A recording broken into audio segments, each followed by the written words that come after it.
بسم الله الرحمن الرحيم سبح اسم ربك الأعلى الذي خلق فسوى والذي قدر فهدى والذي أخرج المرعى فجعله غثاء أحوى سنقرئك فلا تنسى إلا ما شاء إن الحمد لله கண்ணியம் நிறைந்த இஸ்லாமிய சகோதரர்களே, தாய்மார்களே, ஜமாத்தார்களே, பெரியவர்களே, இந்த நேரத்திலே மஹ்ஷர் மைதானத்திலே மனிதனின் நிலை என்ற தலைப்பு எனக்கு தரப்பட்டிருக்கிறது. பொதுவாக இது போன்ற தலைப்புகளில் இஸ்லாமிய மார்க்கம் என்ன கருத்துக்களை முன்வைக்கிறதோ, என்னென்ன செய்திகளை எல்லாம் அல்லாஹ்வும் அவனுடைய தூதரும் சொல்லித் தருகிறார்களோ அதை அதிகம் நாம் கேட்க வேண்டும். இந்த மஹ்ஷர் மைதானத்திலே மனிதர்கள் ஒன்று திரட்டப்படுகின்ற அந்த நாளிலே நடக்கக்கூடிய பல நிகழ்வுகளை அல்லாஹ்வும் அல்லாஹ்வுடைய தூதரும் சொல்லித் தருகிறார்களே, அதை நாம் கேட்போம் என்றால் நம்மிலே தவறு செய்யக்கூடியவர்கள் திருந்துவதற்கு ஒரு வாய்ப்பாக அமையும். ஏற்கனவே கொஞ்சம் கொஞ்சமாக தவறுகளில் இருந்து திருந்தக்கூடியவர்களுக்கும் அதிகமான நன்மைகளை செய்வதற்கு அது ஒரு வாய்ப்பாக அமையும். இந்த கோணத்தில் தான் இந்த தலைப்பு எனக்கு தரப்பட்டிருக்கிறது. எனவே மறுமையிலே அந்த மஹ்ஷர் மைதானத்திலே நம்முடைய நிலைகள் எப்படி இருக்கும், குற்றவாளிகளுடைய நிலைப்பாடுகள் எப்படி இருக்கும், நல்லவர்கள், ஏகத்துவவாதிகள், ஏக இறைவனுக்கு கட்டுப்பட்டு வாழ்ந்தவர்கள், இவர்களுடைய நிலையெல்லாம் அந்த மறுமையிலே எவ்வாறு அமைந்திருக்கும் என்பதை என்னுடைய இந்த உரையில் நான் சுட்டிக்காட்ட கடமைப்பட்டிருக்கிறேன். அல்லாஹ் தன்னுடைய திருமறையிலே சொல்லி காட்டுகிறான், வத்தகு யௌமன் துர்ஜஊன ஃபீஹி இலல்லாஹ் சும்ம துவஃபா குல்லு நஃப்ஸின் மா கஸபத் வஹும் லா யுظ்லமூன். திருமறை குர்ஆனிலே இறுதியாக இறக்கி அருளப்பட்ட வசனம் என்று இந்த வசனத்தை சொல்லுகிறார்கள். இரண்டாவது அத்தியாயம் சூரத்துல் பக்ராவிலே 281வது வசனத்திலே இடம்பெறுகின்ற ஒரு வசனம். ஒவ்வொரு முஸ்லிமும் ஒவ்வொரு மூமினும் திரும்ப திரும்ப திரும்ப படிச்சு பயன்பெற வேண்டிய ஒரு அற்புதமான வசனம் என்றால் இந்த வசனத்தை சொல்லலாம். அல்லாஹ் இதிலே எதை குறிப்பிடுகிறான் என்றால், ஒரு நாளை நீங்கள் அஞ்சிக் கொள்ளுங்கள், வத்தகு யௌமன், அந்த ஒரு நாளை நீங்கள் பயந்து கொள்ளுங்கள். ஏன்? துர்ஜஊன ஃபீஹி இலல்லாஹ், அந்த நாளில் தான், அந்த ஒரு நாளில் தான் நீங்கள் அனைவர்களுமே அல்லாஹ்விடத்திலே திரும்ப கொண்டு வரப்படுவீர்கள், எழுப்பப்படுவீர்கள். அதற்கு பின்னால் சும்ம துவஃபா குல்லு நஃப்ஸின் மா கஸபத், இந்த உலகத்தில் ஒவ்வொரு மனிதனும் எதை எதை செய்தானோ அதற்கு அங்கே கூலிகள் தரப்படும் அல்லது தண்டனைகள் வழங்கப்படும் என்று சொல்லிவிட்டு அல்லாஹ் சொல்கிறான், வஹும் லா யுظ்லமூன், அந்த நாளிலே யாரும் அநியாயம் செய்யப்பட மாட்டார்கள் என்று அல்லாஹ் இந்த வசனத்திலே சொல்லி காட்டுகிறான். இதை மீண்டும் ஒரு முறை நான் ஞாபகப்படுத்துவதற்கு ஆசைப்படுகிறேன். ஒரு நாளை நீங்கள் பயந்து கொள்ளுங்கள், அந்த நாளில் தான் நீங்கள் அத்தனை பேர்களுமே திரும்ப கொண்டு வரப்படுவீர்கள். அந்த நாளில் தான் உலகத்தில் நீங்கள் செய்த நன்மை தீமை அத்தனையும் விசாரணை செய்யப்படும். விசாரணை செய்யப்பட்டு அந்த நாளில் தான் நன்மைக்கு நன்மை என்ற அடிப்படையில் கூலி வழங்கப்படும், பரிசுகள் கொடுக்கப்படும். தீமைக்கு தண்டனை என்ற அடிப்படையில் அவர்களுக்கு தீமைகள் தண்டனை வழங்கப்படும் என்ற கோணத்தில் அல்லாஹ் சொல்லி காட்டுகிறான். இது அல்லாஹ் சொல்லக்கூடிய மிக உன்னதமான ஒரு கருத்து. ஒவ்வொரு மனிதனும் செயல்படுத்த வேண்டிய, ஆய்வு செய்ய வேண்டிய ஒரு கருத்து என்னவென்றால், ஒரு நாள், அந்த நாள்ல தானே எல்லாரும் வருவோம். அது எப்படிப்பட்ட நாள்? சாதாரணமா இப்ப நாம தூங்கி எந்திரிச்சு காலையில முழிக்கிறோமே, இத மாதிரி ஒரு நாளா? ஒவ்வொரு நாளும் காலைல சுபுவுக்கு பால் சொன்னோன்னா எந்திரிச்சு பால்கார வந்தோடனே பாலை வாங்கி சாயா போட்டு குடிக்கிறோமே, அடுத்தாக்கில் காலையில டிஃபன் பண்றோமே, மத்தியானுக்கு சோறு திங்கிறோமே, நைட்டுக்கு சாப்பிடுதோமே, ஒவ்வொரு நேரத்திலையும் டிவியும் சினிமாவும் பார்த்துக்கிட்டு அப்படியே ஜாலியா பொழுதுபோக்க கழிக்கிறோமே, இதே மாதிரி ஒரு நாளா? சாதாரணமாக இருந்து விடக்கூடிய ஒரு நாளா? அல்லாஹ் அப்படிப்பட்ட ஒரு நாளா சொல்லலை. இன்னைக்கு நாம எப்படி பொழுதை கழிக்கிறோமோ இதே மாதிரி ஒரு நாளாக அல்லாஹ் சொல்லலை. அதை இன்னொரு இடத்துல அல்லாஹ் சொல்லி காட்டுகிறான். யௌம ததுலு குல்லு முர்தியாத்தின் அம்மா அர்தாத் வ தலவு குல்லு தாத்தின் ஹம்லின் ஹம்லஹா வ தரன்னாஸ சுகாரா வமாஹும் பிசுகாரா வலாக்கின்ன அஸாபல்லாஹி ஷதீத். அந்த நாள் எப்படிப்பட்ட நாள் என்று தெரியுமா?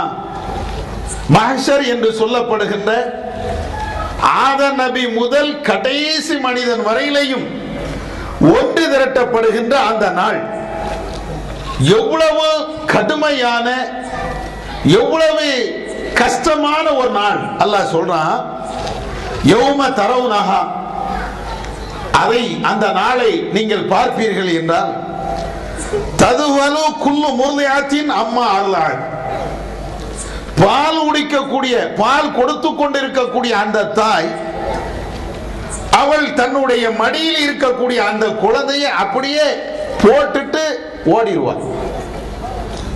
பிள்ளை இருக்க தாய் வந்து குழந்தைக்கு பால் கொடுக்குமே, எந்த தாயாவது தன்னுடைய குழந்தைய, பால் குடிக்கக்கூடிய அந்த குழந்தைய தூக்கி போட்டு போகுமா?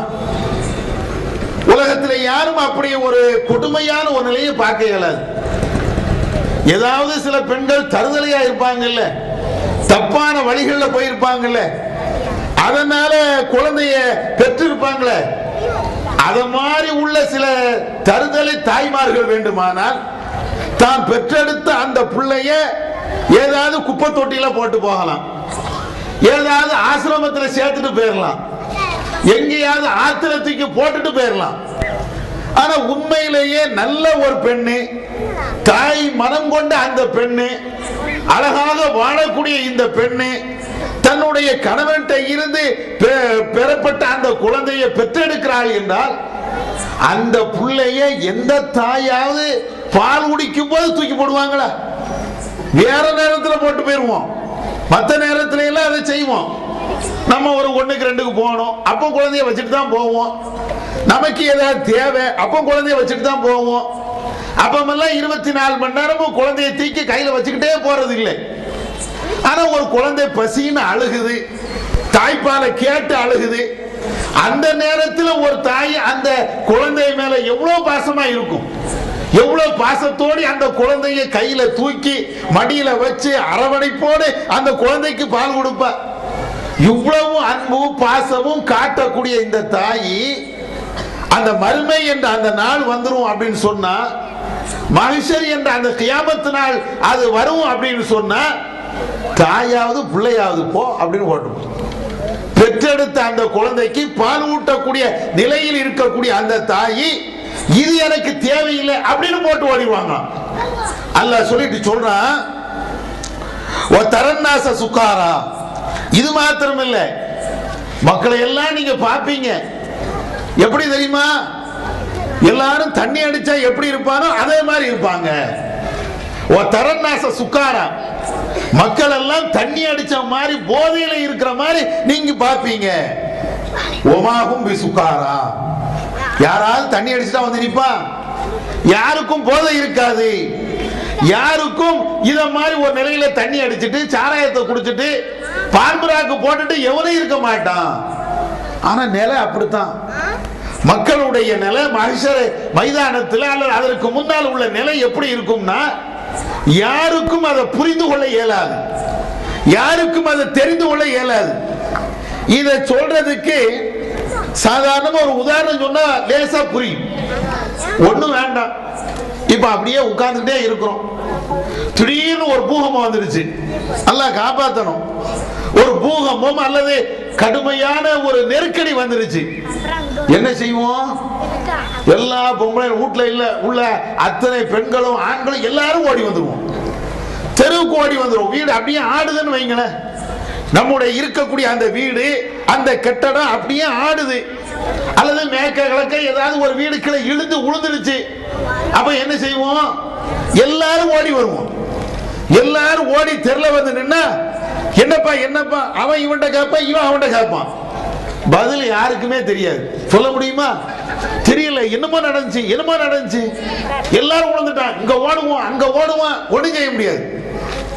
சுனாமி ஏற்பட்டதுல 2004 சுனாமி ஏற்பட்ட அந்த வரலாறுகளை, அந்த சுனாமியில சிக்கிய அந்த மனிதர்களை நீங்க பார்த்தீங்கன்னா, அவங்கள்ட்ட இந்த வரலாறை கேட்டீங்கன்னா, ஏறத்தாழ மஹ்ஷர் மைதானத்தை அல்லாஹ் எப்படி சொல்றானோ அதை அப்படியே லைவ்ல சொல்லுவாங்க. இப்படித்தான் உட்கார்ந்துட்டு இருக்கிறான் மெரினா பீச்சில். வாக்கிங் போனவன் அப்படியே வாக்கிங் போனான், இருந்து பேசினவன் அப்படி இருந்து பேசிட்டே இருந்தான், சாதாரணமா காற்று வாங்கினவன் காற்று வாங்கிட்டே இருந்தான். திடீர்னு ஒரு அலை வந்துச்சு. எங்க இருந்து வந்தது ஒருத்தரும் சுதாரிக்க முடியல, யாரும் அதை புரிந்து கொள்ள முடியல. ஒரு அலை தான் வந்துச்சு. இருந்தவன், உட்கார்ந்தவன், படுத்தவன், போனவன், கார்ல வந்தவன், கார்ல இறக்கி விட்டவன், அத்தனை பேரும் அந்த சுனாமி அலையில அப்படியே அடிச்சு கொள்ள போறாங்க. என்ன நடக்குதுப்பா? சுதாரிக்க முடியலையே, என்ன ஏதுன்னு கேட்க முடியலையே, என்ன நடந்துச்சு ஒண்ணுமே தெரியலையே. எல்லாம் இங்க இருந்து ஆம்புலன்ஸுக்கு போன் அடிக்கிறான், அரசாங்கத்துக்கு போன் அடிக்கிறான், போலீஸ் ஸ்டேஷன் போன் அடிக்கிறான், ஃபயர் சர்வீஸ் அதுக்கு போன் அடிக்கிறான். எவனுக்கும் ஒண்ணும் புரிய மாட்டேங்குது. அன்னைக்கு ஃபுல்லா ஒருத்தருக்கும் புரியல, அரசாங்கத்துக்கு புரிய மாட்டேங்குது, ஆளக்கூடிய வர்க்கத்துக்கு புரியல, யாருக்குமே ஒண்ணும் தெரியல. நிறைய பேர் செத்து மடிஞ்சாங்களே அவங்களுக்கும் தெரியல, கொஞ்சம் பேர் காயத்தோடு திரும்பி வந்தாங்களே அவங்களுக்கும் தெரியல, என்ன நடந்துச்சுன்னு தெரியல. அதற்கு பின்னால சாயந்தரம் தான் அரசாங்கம் கொஞ்சம் கொஞ்சமா வாயை திறக்கிறான். இது ஆழ் கடல்ல இருந்து ஒரு அலை எழும்பி கடுமையான அலை ஏற்பட்டு அதனால் இது பெரிய பாதிப்பு அப்படின்னா முதல்ல அப்படிதான் சொல்லிக்கிட்டு இருந்தான். அவனுக்கு அதுக்கு என்ன வார்த்தை தெரியல. அதற்கு பின்னாலதான் சுனாமி அப்படின்னு ஒரு பேரையும் சொன்னான். சுனாமிங்கிற வார்த்தை ஜப்பான் மொழியில உள்ளது. அத அங்க அடிக்கடி சுனாமி வருமா, அவன் பார்த்து வச்சிருக்கிறான். அத மாதிரி நம்ம நாட்டில் இப்படி நடந்திருக்குது அப்படின்னு சொல்லி அதுக்கு பின்னால்தான் நம்ம ஆட்கள் தமிழ்ல பேரலை அப்படின்னு ஏதோ ஒரு பேர் வச்சான். சுனாமின்னு சொன்னா கூட விளங்கிடும் போது தெரியுது, பேரலைன்னு சொன்னா அது ஏதோ ஒண்ணு அப்படின்ட்டு போறான். அப்ப இத மாதிரி வந்துச்ச அந்த மக்கள் அதுல சிக்கி தவித்து பிழைத்து கொண்ட அந்த மக்கள்கிட்ட நீங்க கேட்டீங்கன்னா, அப்ப பேட்டியெல்லாம் போட்டிருந்தாங்க டிவியில பத்திரிகையில. அதாவது அந்த சுனாமில இருந்து தப்பி வந்தவருடைய பேட்டியை போட்டிருந்தான். அவங்க சொல்றாங்க, நான் சும்மா தாப்பா கடற்கரை வழியா போனேன். சில ஊர்கள்ல கடற்கரை பக்கத்துல வீடுகள் இருக்குமே, அதிகாலையில தூங்கிட்டு இருந்தான். தூங்கிட்டு இருந்தவன அதோடு முடிஞ்சு போச்சு. வெள்ளம் அவனையும் அவன் வீட்டையும் சுத்தி மொத்தத்தில் அடிச்சுட்டு போயிடுச்சு சுனாமி அலை. இந்த குளச்சல் பகுதியில எல்லாம் அப்படித்தான். குளச்சல் கன்னியாகுமரி மாவட்டம் குளச்சல் பகுதியில அந்த சுனாமி மொத்தத்தில் எல்லாத்தையும் அடிச்சுட்டு போயிடுச்சு. அவங்க சொன்ன வார்த்தை என்ன தெரியுமா? என்னன்னே தெரியல, என்ன நடக்குனே தெரியல. ஒரு தண்ணி வந்தது மொத்தமா அடிச்சுட்டு போனோம், யாருக்கு என்ன நடந்துச்சு ஒண்ணு தெரியல. அதுல குழந்தை தண்ணியில போகுது, தாயால காப்பாற்ற முடியல. தான் பெற்றெடுத்த அந்த புள்ளைய தண்ணி அப்படியே அடிச்சு இழுத்துக்கிட்டு ஓடுது. தாய் பார்க்கிறா, அவளால காப்பாற்ற முடியல. ஏன்? அவளும் நீச்சல் அடிச்சுக்கலாம் எடுக்கிறா, அவளும் அந்த தண்ணியில வந்து நீந்திட்டுலாம் எடுக்கிறா, அவளையும் அந்த தண்ணி இழுத்துக்கிட்டுல ஓடுது. அவன் எப்படி காப்பாற்ற முடியும்? தன்னையே காப்பாற்ற முடியாத அந்த நேரத்தில் தன்னுடைய பிள்ளையை காப்பாற்ற முடியுமா? இது நடைமுறையில சில வருடங்களுக்கு முன்னால அல்லாஹ் காட்டிய ஒரு அடையாளம். அப்ப இத மாதிரி ஒரு பேரழிவு, ஒரு மோசமான திடீர் என்று வரக்கூடிய ஒரு விஷயம் நடக்குது அப்படின்னு சொன்னா அத்தனை பேரும் பைத்தியமா தான் இருப்போம். உண்மையிலே பைத்தியம் கிடையாது, உண்மையிலே போதை கிடையாது, உண்மையிலே மயக்கம் கிடையாது. என்ன நடக்குதுன்னு ஒரு ஆளுக்கு தெரியாது, புரிய முடியாது. அதனால அப்படித்தான் இருப்பான். சாதாரண ஒரு சுனாமி வருகின்ற நேரத்தில் இப்படின்னா, ஒரு சாதாரண ஒரு சின்ன பூகம்பம் வந்த இப்படி நடக்குது அப்படின்னா,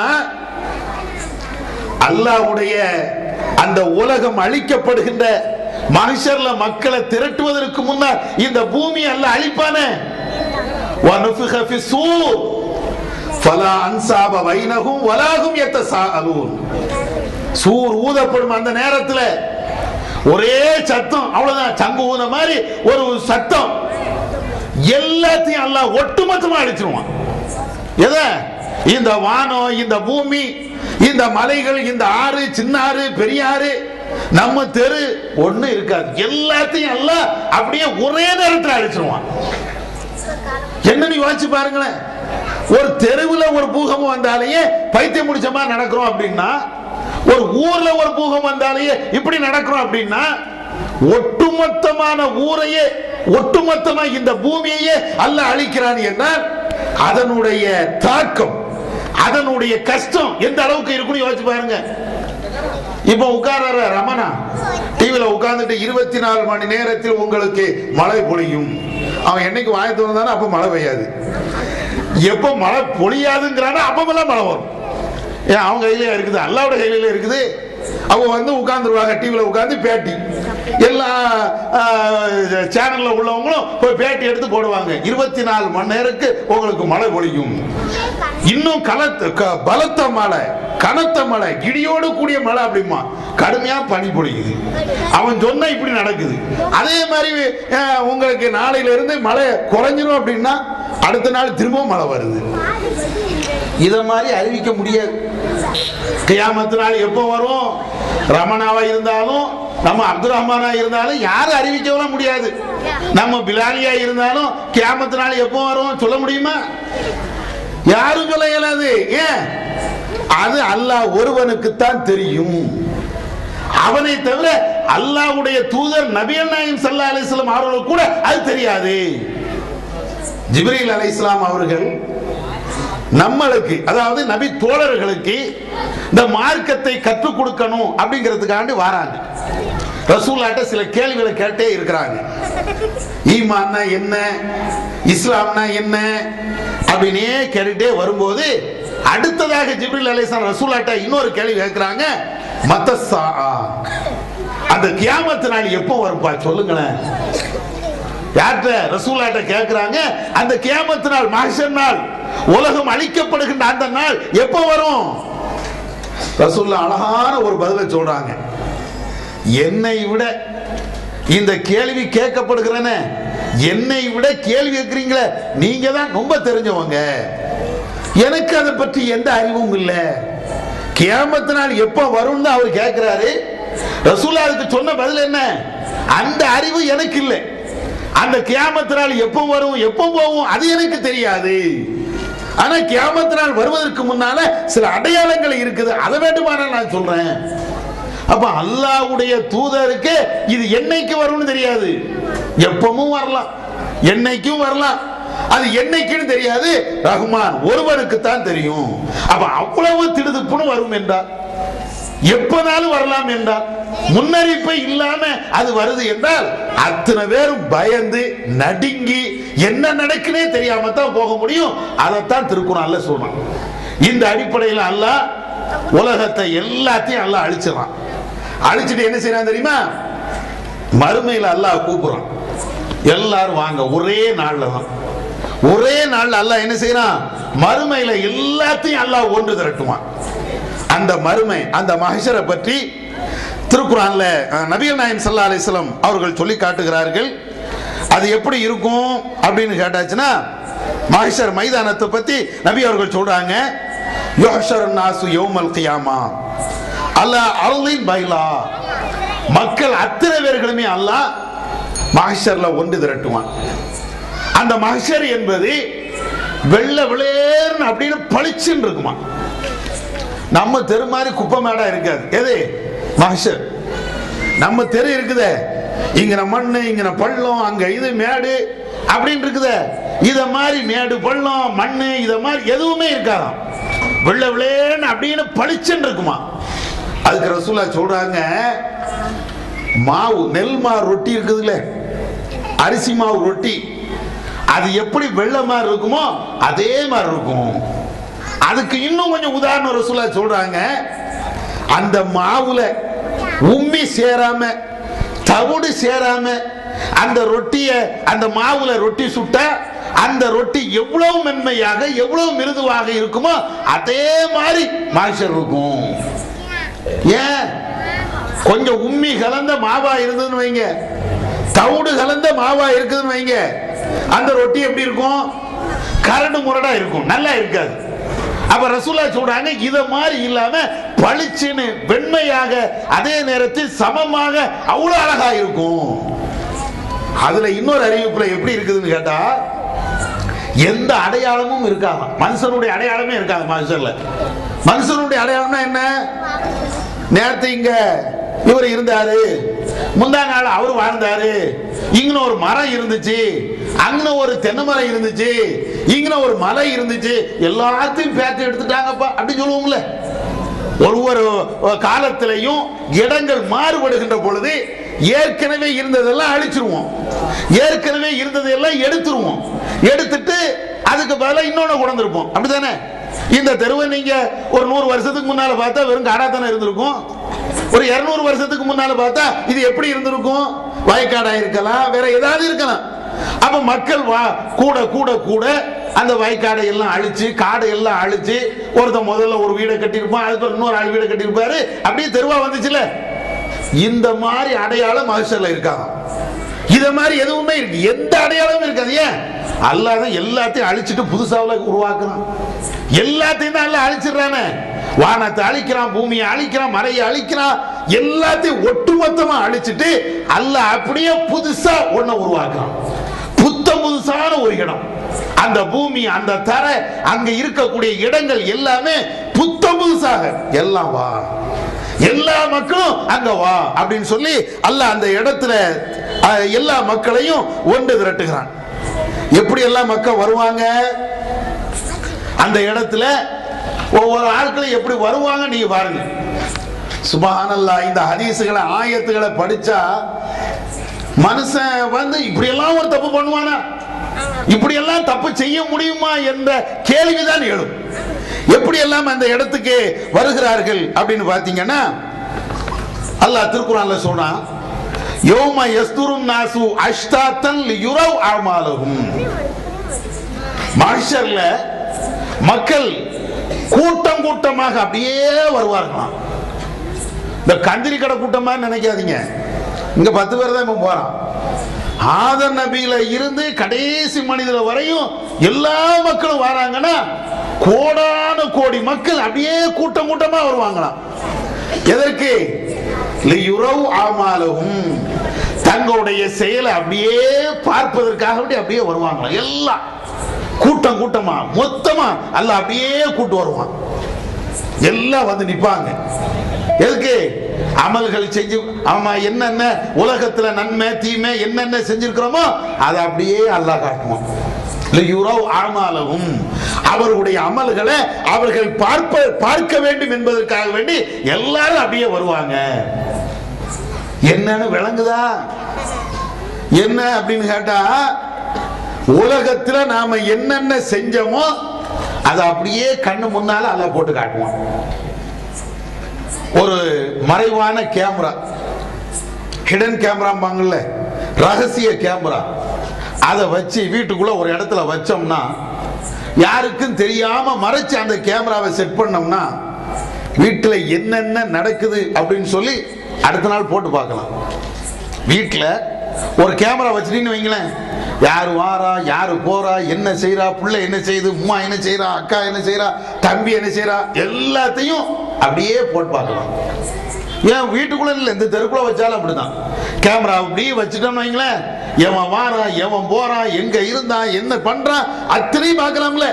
ஒரு நாளைக்கு இந்த தெருல எத்தனை பைக் போகுது, எத்தனை சைக்கிள் வருது, எத்தனை பால் வண்டி போகுது, எத்தனை காய்கறி வண்டி போகுது, எல்லாத்தையும் பார்க்கலாம்ல.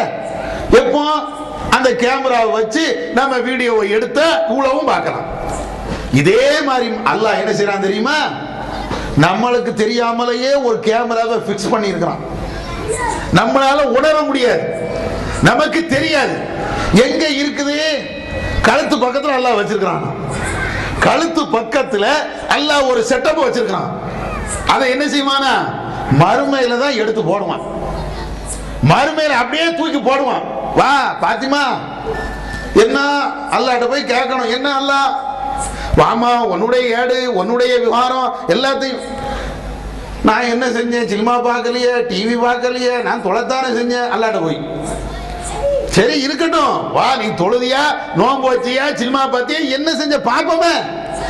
உடனே அல்லாஹ் அவனுடைய கழுத்துல இருக்கக்கூடிய அந்த கேமரா, அந்த பதிவு செய்யப்பட்ட அதை எடுத்து அப்படியே தூக்கி போடுவான்.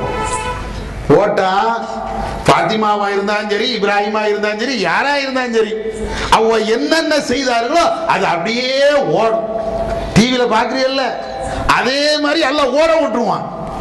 நீங்க என்னென்ன செஞ்சீங்க, என்னென்ன பார்த்தீங்க, என்னென்ன நன்மை செஞ்சீங்க, என்னென்ன தீமை செஞ்சீங்க, என்னென்ன அநியாயம் பண்ணீங்க, என்னென்ன அக்கிரமம் பண்ணீங்க, எல்லாம் வந்துடும். வரதட்சணை வாங்கினியா, இல்லையா, எல்லாம் நான் வாங்கல. என்ன வாங்கல, என்ன இருக்க, ஓட விடுவான். டிவிய அப்படியே ஓட விட்டுருவான்.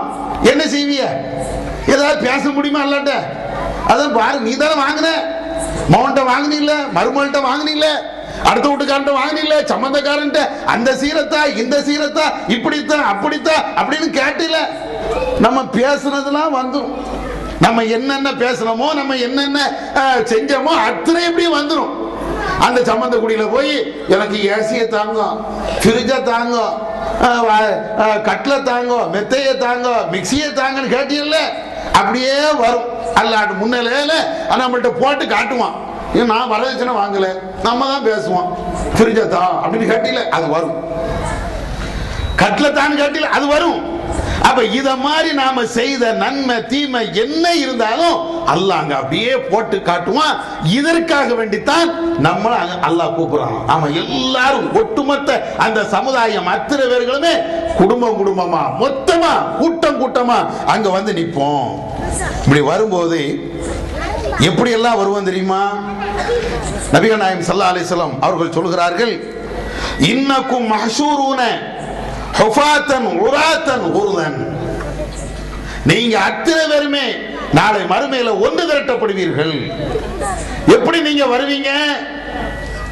ஹத்னா செய்யப்படாதவர்களாக, மார்க்கம் சுன்னத்தே ஆண்களாக இருந்தா சுன்னத்து செய்யப்படாதவர்களாக, செருப்பு அணியாதவர்களாக, நிர்வாணமாக நீங்க அத்தனை பேருமே வருவீங்க. எல்லாம் பிறந்த மேனியோடி தான் வருவோமா. இது நான் சொன்னது இல்லை, நபிகள் நாயகம் ஸல்லல்லாஹு அலைஹி வஸல்லம் அவங்க சொல்றாங்க. யாராக இருந்தாலும், எவ்வளவு பெரிய ஆளா இருந்தாலும் அத்தனை பேர்களுமே பிறந்த மேனியோடி ஹத்னா செய்யப்பட. எப்படி ஒரு மனுஷன் ஒரு தாயுடைய வயிற்றில இருந்து பிறக்கிறானோ அதே மாதிரி இது அல்லாஹ் திருக்குர்ஆன்லயும் சொல்லி காட்டுகிறான். அதாவது வலக்கத் ஜிதுமூனா ஃபுராதா கமா ஹலக்னாக்கும் அவ்வல மர்ரா. உங்களை ஆரம்பத்தில் நாம் எப்படி படைத்தோமோ அதே போன்று நீங்க ஒவ்வொரு ஆளும் என்ற தன்னந்தனியாக நீங்க வருவீங்க. அப்படித்தானே அல்லாட்ட வந்து நிற்கும் போது, மஹ்ஷர்ல ஒவ்வொரு ஆளும் வந்து நிற்கும் போது பிறந்த மேனியோடி கொஞ்சம் கூட ஆடை எதுவுமே இல்லாம, அருணாக்குடி கூட கிடையாது. அருணாக்குடி போனதும்ல, இதெல்லாம் பிறந்ததுக்கு பின்னால போறோம். இந்த அருணாக்குடி கூட இல்லாம அப்படி பிறந்த மேனியை எல்லாரும் வந்து நிற்போம். இப்ப நம்மளுக்கெல்லாம் ஒரு கேள்வி வரும், அது பொம்பளைகளுக்கு கூடுதலாக வரும். என்ன கேள்வி? அது எப்படிப்பா ஆம்பளையும் பொம்பளையும் ட்ரெஸ் இல்லாமையும் வந்து நிப்பாங்க, அது எப்படி? அது ஆம்பளையும் பொம்பளையும் அப்படியே அப்படியே அல்லாஹ் எழுப்ப போறான், அசிங்கமாவும் அல்லாஹ் எழுப்ப போறான். அதெல்லாம் கிடையாது. இந்த கேள்வி உங்களுக்கு எழுது மட்டும் இல்லை, ஆயிஷா ரலியல்லாஹு தஆலா அன்ஹா அவங்களுக்கு எழுது. ரசூலுல்லாஹ் இப்படி சொல்றாங்க, எல்லாரும் நீங்க நிர்வாணமா தான் எழுப்பப்படுவீங்க, ட்ரெஸ் இல்லாம தான் அங்க வருவீங்க அப்படின்னு சொன்ன உடனே ஆயிஷா நாயகி ரசூலுல்லாஹ்ட்ட கேக்குறாங்க, அல்லாஹ்வின் தூதரே அது எப்படி, ஆம்பளையும் பொம்பளையும் ட்ரெஸ் இல்லாம வந்தா அவன் இவன் அங்க பாப்பான அவன் இங்க பாப்பான? ஏதோ நம்ம ஊர் மாதிரி, நம்ம ஊர்ல லேசா ஒரு பெண்ணுடைய அந்த அதாவது உடல்ல லேசா தெரிஞ்சுன்னு வைங்களேன், இவன் பேசாம போட்டோ எடுத்து வித்துட்டு போயிடலாம். நம்ம ஆளும் பொம்பளையில என்ன செய்யறாங்க, அது என்ன எவ்வளவோ இருக்கட்டுமே அப்படின்ட்டு பேசாம உட்கார்ந்துட்டே இருக்கான். இவ்வளவு இப்படி இருக்காங்களே, மறுமையில அப்படி இல்லை. இந்த ஆண் அந்த பெண்ணை பார்க்கறான், அந்த பெண்ணை இந்த ஆணை பார்க்கறான். அது எல்லாம் உலகத்துல நம்ம தெருவுல. ஆயிஷா நாயகி கேட்ட உடனே ரசூலுல்லாஹ் சொல்றாங்க, அது இந்த பெண்கள் ஆண்கள் நிர்வாணமாக எழுப்பப்படுவாங்க, இதை விட, அதாவது ஆணும் பெண்ணை பார்க்கணும் என்ற நிலை இருக்குது, இதை விட அங்க உள்ள நிலை மிக மோசமாக இருக்கும். ஏன் அங்க என்ன பார்த்துக்கிட்டே இருக்க முடியும்?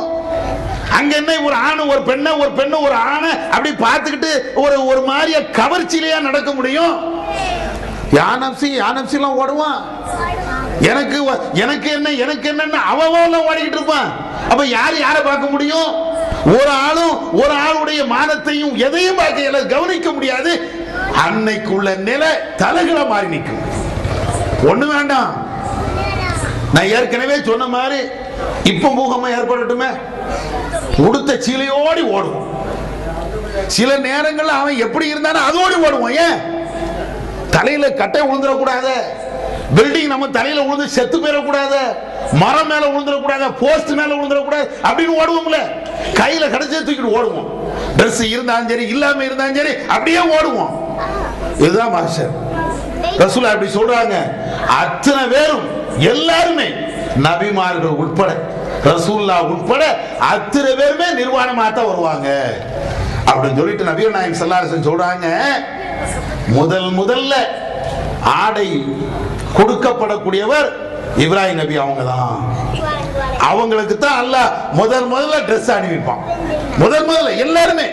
அப்ப அதுல இருந்து என்ன வழங்குது, இப்ராஹிம் நபி உட்பட ரசூலுல்லாஹ் உட்பட யாரா இருந்தாலும் அத்தனை பேரும் இப்படித்தான் வரணும். அல்லாஹ்ட்ட வரும்போது இப்படித்தான் வரணும். அதுக்கு பின்னால ஒவ்வொரு ஆட்கா ட்ரெஸ் கொடுத்துருவான், அதுக்கு பின்னால எல்லாத்தையும் கொடுப்பான். அது தனி விஷயம். இப்படி முதல்ல வரக்கூடியவர்கள் இந்த நிர்வாணமா தான் வருவாங்க. அதுக்கு அடுத்து சில பேர் எப்படி வருவாங்க தெரியுமா? மார்ஷல்ல வரும்போது சில ஆட்களுடைய வருகை அல்லாஹ் சொல்றான், ஒமை யஹ்தில்லாஹு ஃபஹுவல் முஹ்ததி, எவனுக்கு அல்லாஹ் நேர்வழி காட்டி விட்டானோ அவன் நேர்வழி பெற்று விட்டான். ஒமை யுதுலில் ஃபலன் தஜித லஹும் அவுலியா மின் தூனிஹி, யாரை அல்லாஹ் வழிகெடுத்து விட்டானோ அவனுக்கு அல்லாஹ்வே தவிர வேற எந்த அவுலியாவும் கிடையாது, எந்த நேசர்களும் அவனுக்கு கிடையாது.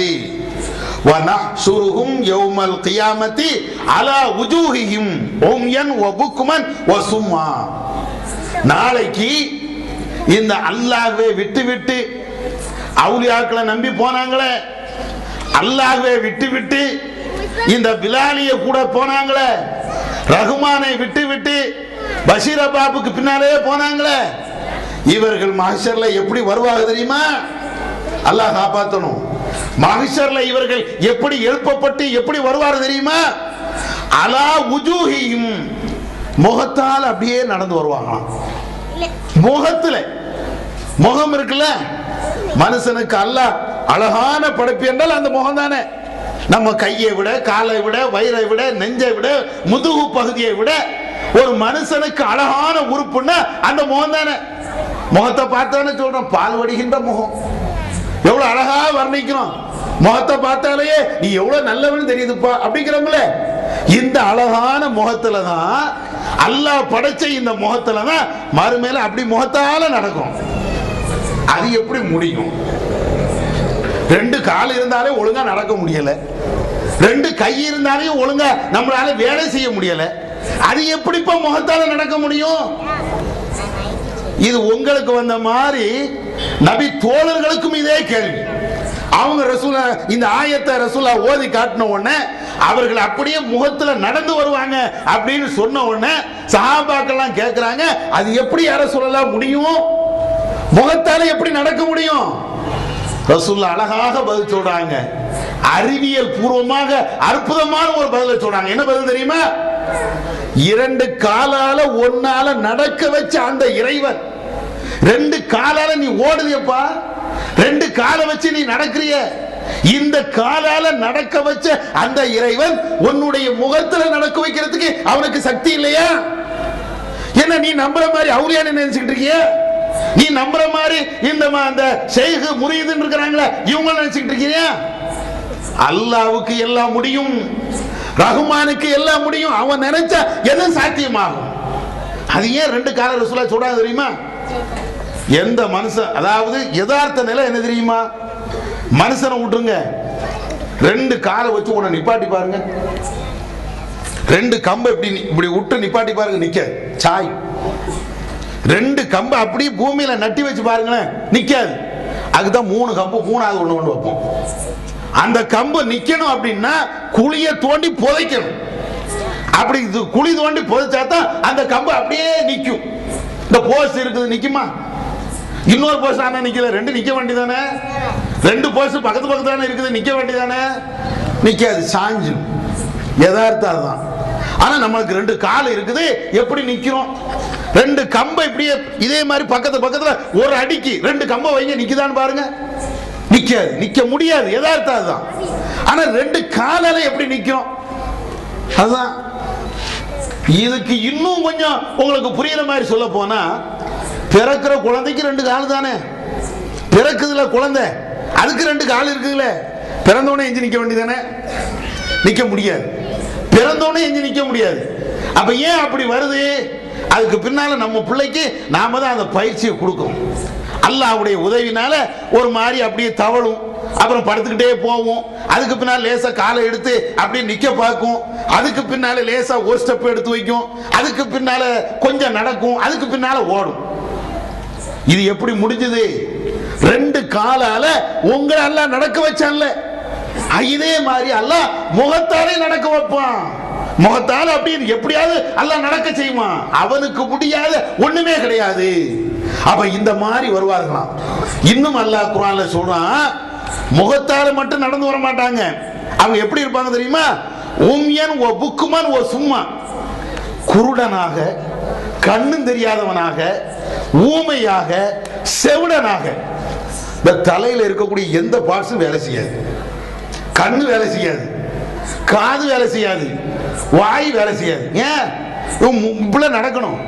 முகத்தை தரையில வச்சுட்டு நடந்தா எப்படி கண்ணால எப்படி பார்ப்பான்? முகத்தை தரையில வச்சு நடந்தா வாய் எப்படி பேசும்? காது எப்படி அது வேலை செய்யும்? அப்படி உணர்ந்துருவானா? முகத்தால் அல்லாஹ் நடக்க வைக்கும் போது அவனுடைய வாய் பேசாது, கண்ணும் பார்க்காது, காது கேட்காது. இப்படித்தான் அவர்கள் வருவார்கள். ஏன்?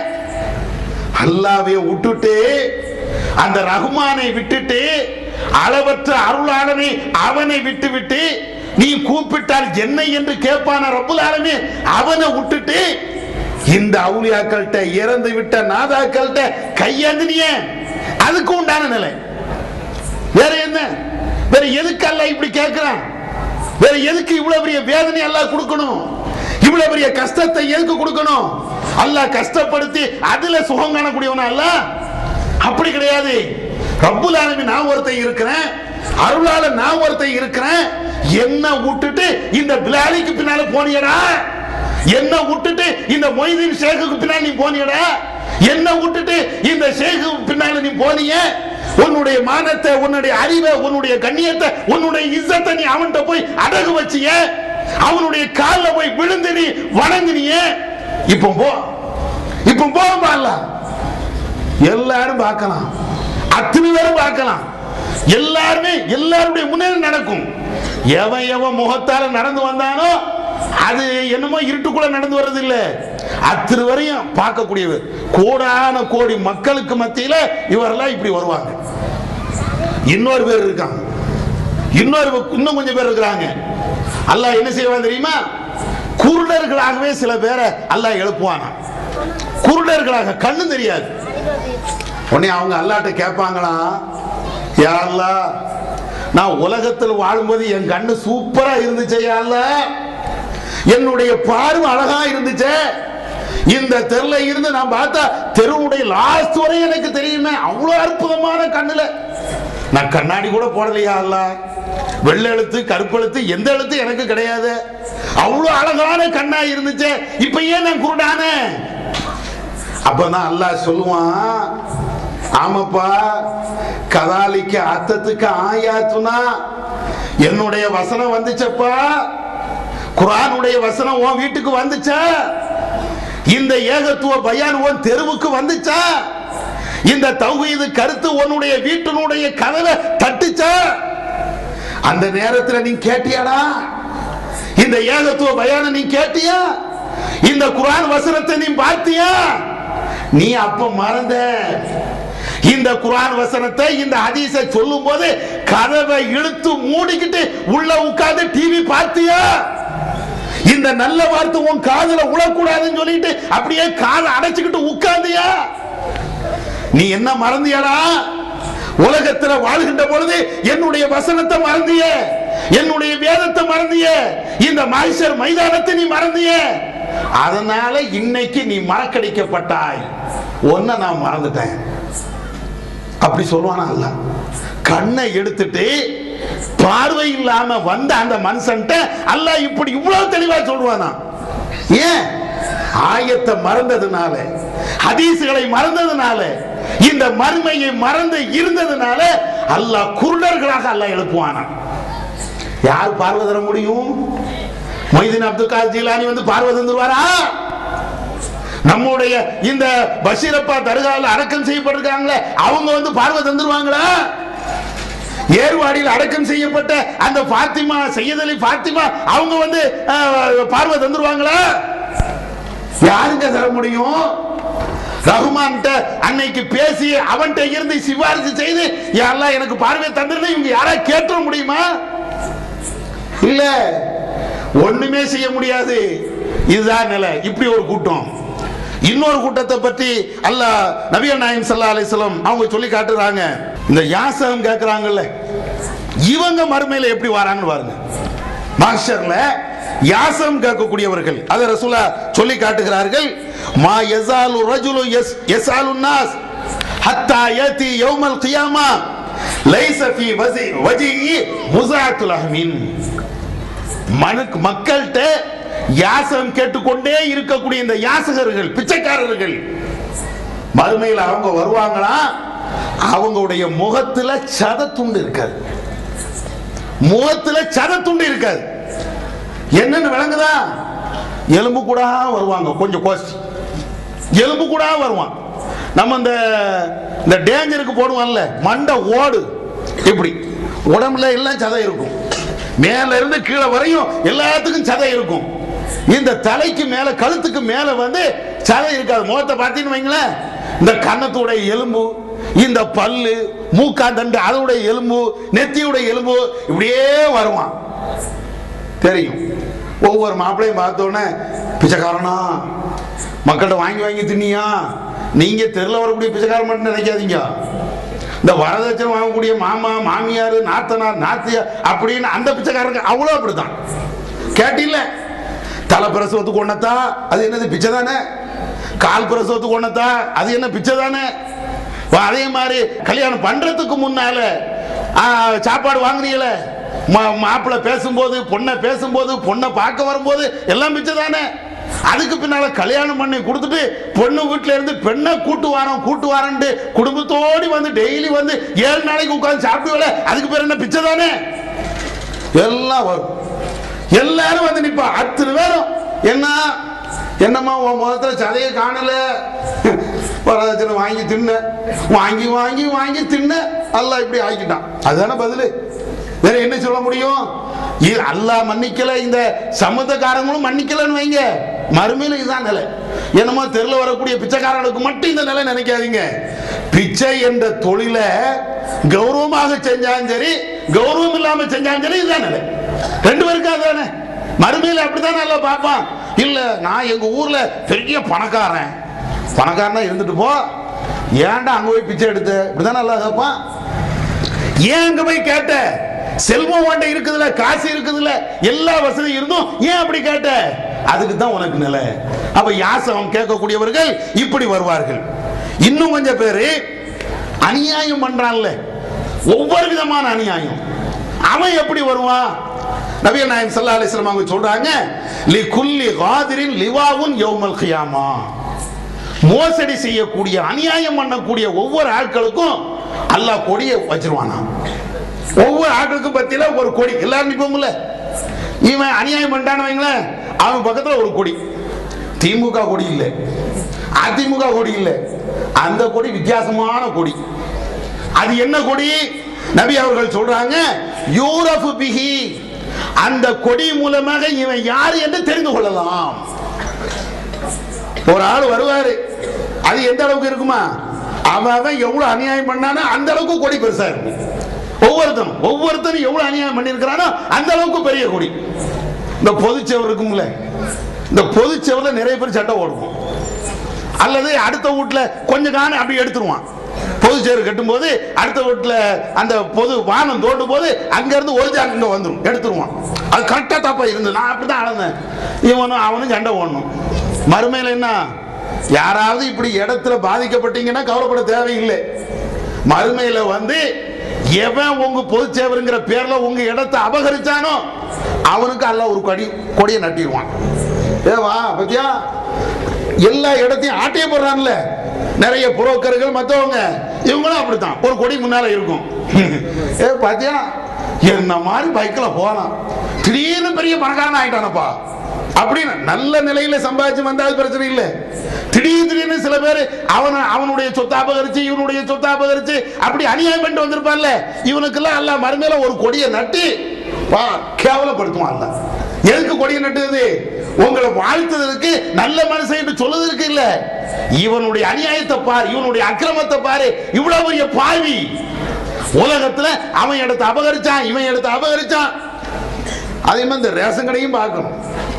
மண்ணெண்ணெய் ஊத்தும் போது 1 லிட்டர் ஊத்துனா இவனுக்கு எவ்வளவு கோடி வரப்போகுதுன்னு தெரியல. 1 லிட்டர் ஊத்துனால 1 லிட்டர் வராது மண்ணெண்ணெய், என்ன வரும்? 5 லிட்டர் அளந்து ஊத்துறான் அப்படின்னு சொன்னா அதுல வந்து குறைஞ்சபட்சம் 1/2 லிட்டராவது கரைச்சிருவான். அதே மாதிரி பருப்பு வாங்குறான், எண்ணெய் வாங்குறோம், எல்லாத்திலையும் கமிஷன் கொஞ்சம் கொஞ்சமா 50 கிராம் 100 கிராம் எடுக்கிறானே. அல்லாஹ் காப்பாற்றணும். இவ்வளவு எவ்வளவு கோடி இருக்குன்னு பாருங்க. ரேஷன் கடையை சுத்தி இங்க உள்ள ரேஷன் கடை மாதிரி அங்க கொண்டு வர மாட்டான். ஆனா அங்க எல்லாரும் வந்து நிப்பாங்க, எல்லாத்துக்கும் கொடி. அன்னைக்கு மண்ணெண்ணெய் ஊத்தும் போது எவ்வளவு குறைச்ச, அந்த பாமாயில் தரும்போது எவ்வளவு அநியாயம் பண்ண, எல்லாம் எந்த மதமா இருந்தாலும் எவரா இருந்தாலும் அத்தனை பேருக்கு இதான் நிலை. அப்ப அத்தனை பேரையும் அல்லாஹ் கொண்டு வந்து எவர்கள் அக்கிரமர்கள் அநியாயங்கள் பண்ணாங்களோ எல்லாத்துக்கும் இதான் நிலை. இப்படி வரும்.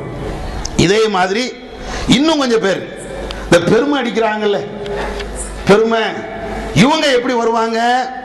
ஓ பரசூல் இல்லாஹி ஜமீஆ காலல் வஃபாவு லில்லதீன் நஸ்தக்பரு.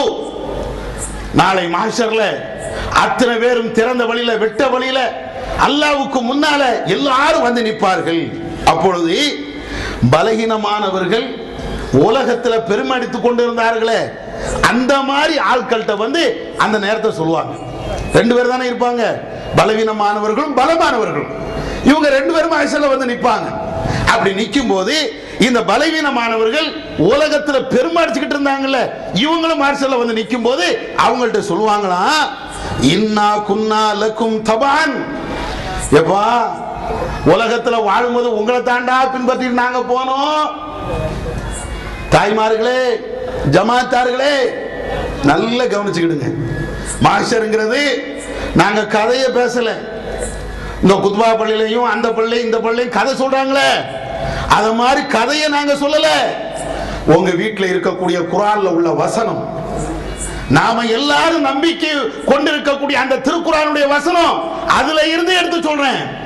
அல்லாஹ் சொல்லி காட்டுகிறான், இந்த பாவப்பட்டவர்கள் பலவீனமானவர்கள் பெருமை அடித்த அவர்கள்ட்ட வந்து மறுமையில சொல்லுவாங்களா, எப்பா உங்களை தானப்பா நாங்க பின்பற்றணும், கொந்து தலைவர் நீதானா இருந்த, நீதானே இந்த தெருல ஜமாத்து தலைவராக இருந்த, நீ தானே ஆலிம் சவா இருந்த, நீ தானே லெப்பையா இருந்த, நீ தானே இந்த ஜமாத் தலைவராக இருந்த, உங்களை தானப்பா நாங்க பின்பற்றணும் என்று இந்த மக்கள் அந்த தலைவர்கள்ட்ட அந்த ஆலிம் சாக்கள்கிட்ட மறுமையில சொல்லுவாங்களாம்.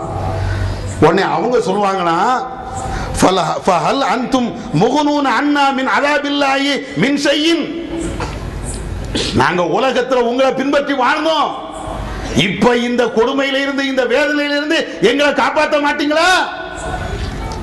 ஊர்ல ஒரு பிரச்சனை வந்தா ஊர் கூட்டம் போட்டீங்கல்லப்பா, எல்லாரையும் கூப்பிட்டீங்கல்ல, இப்ப இத மாதிரி இப்ப எங்களுக்கு மகசல்ல எங்களுக்கு பிரச்சனை வந்திருக்குது, அப்ப இப்ப ஊர் கூட்டத்தை போட்டு ஏதாவது இந்த வேதனையில இருந்து எங்களை காப்பாற்ற மாட்டீங்களா அப்படின்னு உடனே அந்த தலைவர்கள், அந்த ஆலிம்சாக்கள், அந்த பிலாலிகள், அந்த ஷைகுமார்கள் அத்தனை பேருமே சொல்லக்கூடிய வார்த்தை என்ன தெரியுமா?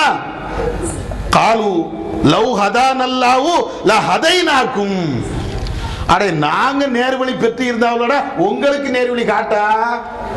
யாரு? இந்த லெப்பமார்கள் அத்தனை பேரும் சொல்லிடுவாங்க, நாங்களே வழிகட்டுல இருந்தோம், நாங்களே அவன் என் காலில் உளுள்ள சொல்லி இந்த திமிர்ல நான் உலகத்தில் நடந்தேன், எல்லாரும் எங்க காலில் வந்து உழு, அது பாவம் இல்லை அப்படி இல்லை நான் சொல்லிக்கிட்டு போனேன். நிறைய பேர் காலில் உழுவது பாவம் இல்லையா? அது என்னடா இது காலில் உழுவது, அது எவ்வளவு பெரிய ஒரு அசிங்கம், அப்படி உழ சொல்லுகிற என்றால் உனக்கு எவ்வளவு பெரிய திமிரும் தெராவட்டும் பெருமை இருக்கும். ரஹ்மானுடைய காலில் உழலாம், அல்லாஹ்வுடைய காலில் உழலாம், அப்ப இவங்க என்ன செய்யறது? இல்ல ஏன் காலில் உழு, அதெல்லாம் தப்பு கிடையாது. என்ன தப்பு இல்ல? மாஷல்ல உன் நிலை என்ன? காலில் உழந்தவனும் காலில் விழ சொல்லவனும் ரெண்டவருடைய நிலை என்ன?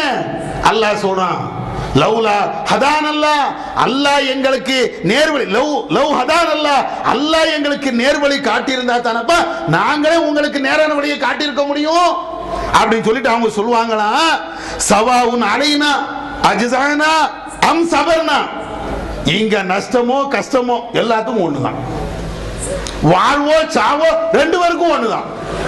என்ன செய்ய போறிய? என்ன செய்ய போறிய? இது குர்ஆனுடைய வசனம்.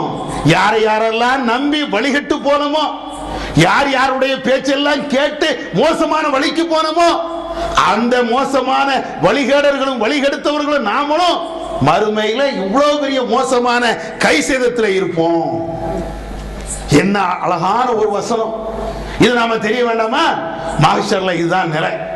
ஆனா இது நல்லவர்களுக்கு இப்படி கிடையாது. நல்லவர்களுடைய நிலையே அது அற்புதமா அல்லாஹ் திருக்குர்ஆன்ல சொல்லி காட்டுகிறான். அல்லாஹ் குர்ஆன்ல சொல்றான், யௌம நஹ்ஷுருல் முத்தகீன இலர் ரஹ்மானி வஃப்தா.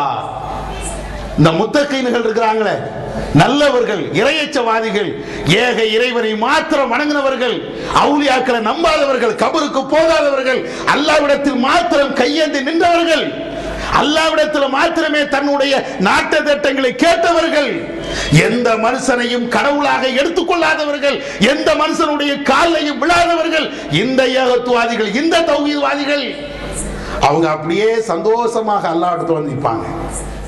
அல்லாஹ் இடத்துல அப்படியே என்ன கவலை? முத்தகீன்களுக்கு என்னங்க பயம்? ஏக இறைவனை வணங்கியவர்களுக்கு என்ன பயம்? அப்படியே அல்லாஹ்ட்ட வந்து அப்படியே வந்து நிற்பார்கள்.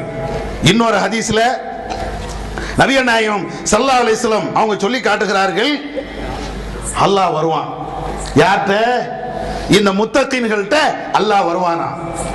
வந்து ஒவ்வொரு இறையச்சவாதிகளாக அல்லாஹ் பார்த்து விசாரிப்பான்ல, அப்படி விசாரிக்கும் போது முத்தகீன்கள் பார்த்து, அன்னைக்கு இந்த தப்பு பண்ணியா, இந்த தப்பு பண்ணியா, இத மாதிரி ஒரு செஞ்சியா, இப்படி ஒரு பொய் சொன்னியா, இப்படி ஒரு பொம்பளை லேசா பாத்தியா, இந்த மாதிரி சின்ன சின்ன தப்புனா பண்ணியா, உடனே அந்த முத்தகீன் நினைப்பானா, அழிஞ்சண்டா முடிஞ்சு போச்சு, அல்லாஹ் நம்மள நரகத்துல போட்டுருவான், என்ன செய்யா அப்படின்னு நினைக்கும் போது அல்லாஹ் சொல்லுவானா, உன்னுடைய பாவத்தை எல்லாத்தையும் மன்னிச்சிட்டேன். உன்னை கேவலப்படுத்த நினைக்கிறியா?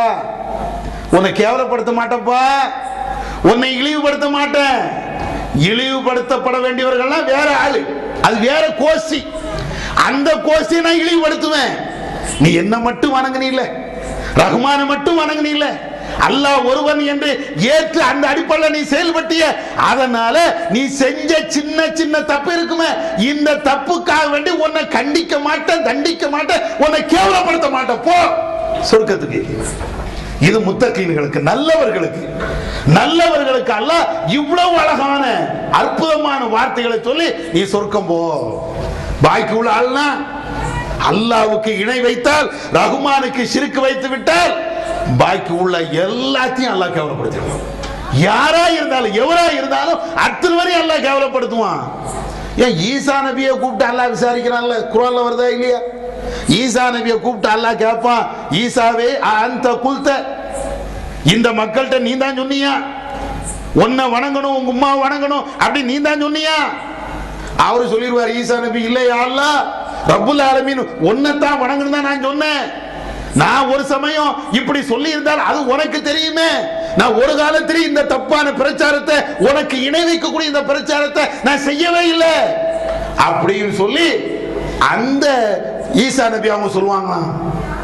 அதே மாதிரிதான் பித்அத்வாதிகள், இந்த அக்கிரமத்தை செய்தவர்கள், அநியாயத்தை செய்தவர்கள், மௌலூது ஃபாத்தியா இஸ்லாத்தில் இல்லாத இந்த சடங்குகளை எல்லாம் செய்தவர்கள் மஹ்ஷர்ல வந்து நிப்பாங்க. அவங்களையும் அல்லாஹ் வந்து கூப்பிட்டு விசாரிப்பான். அதே நேரத்தில் ரசூலாவையும் கூப்பிட்டு விசாரிப்பான். எல்லாரும் விசாரிக்கும் போது இந்த பித்அத் செய்யக்கூடியவங்க, இந்த மார்க்கத்துக்கு முரணான காரியத்தை செய்தவர்கள் அந்த மஹ்ஷர்ல ஹவுலி என்ற தடாகல எடுத்து தடுக்கப்படுவாங்க. போ போ போ அப்படின்னு தடுப்பாங்க.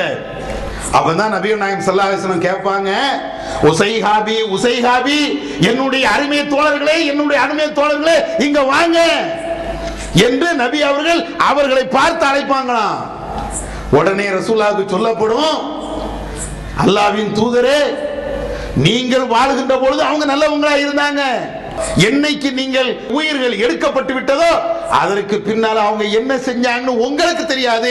மா அஹதசு பஅதக், அவங்க என்னென்ன பித்அத்துகள் அனாச்சாரங்களை செய்தான்னு உங்களுக்கு தெரியாது என்று சொன்ன உடனே சுஹக்கன் சுஹக்கன், நாசமா போ நாசமா போ அப்படின்னு சொல்லி ரசூலுல்லாஹ் போயிருவாங்க.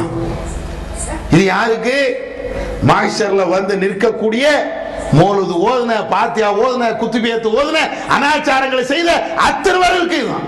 இதை நான் சொல்லல, இதை நான் சொல்லல, அல்லாஹ்வுடைய தூதர் நபிகள் நாயகம் ஸல்லல்லாஹு அலைஹி வஸல்லம் சொல்றாங்க. அதனால உண்மையான மூமினாக வாழ்ந்தால், ஏக இறைவனை மாத்திரம் அஞ்சி பயந்து அவனை தொழுது நாம வாழ்ந்தோம் என்றால் மஹ்ஷர்ல கண்ணியமான முறையில் அல்லாஹ் நடத்துவான்.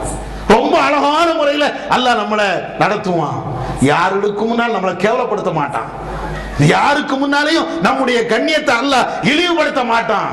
ஆனா அதே நேரத்தில் ரஹ்மானுக்கு நாம மாறு செய்து விட்டோம் என்றால், அல்லாஹ்வுக்கு இணை வைத்து விட்டோம் என்றால், அல்லாஹ்வுடைய இடத்துல ஒரு தாயத்தை வைத்து விட்டோம் என்றால், அல்லாஹ்வுடைய இடத்துல இந்த அவுலியாக்களை வைத்து விட்டோம் என்றால் மறுமையில நமக்கு இழிவுதான், கேவலம் தான். அத்தனை மக்களுக்கு மத்தியில அல்லாஹ் வந்து நம்மளை இழிவுபடுத்திடுவான். அல்லாஹ் இதில் இருந்து காப்பாற்றி உண்மையான இறையச்சவாதியாக, ஏக இறைவனை மாத்திரம் வணங்கக்கூடிய நல்லடியார்களாக நம் அனைவர்களும் ஆக்கிடுவானாக. வாஹிர் தவானா அல்ஹம்துலில்லாஹி ரப்பில் ஆலமீன். அஸ்ஸலாமு அலைக்கும் வரஹ்மத்துல்லாஹி வபரகாத்துஹு. அல்லாஹ்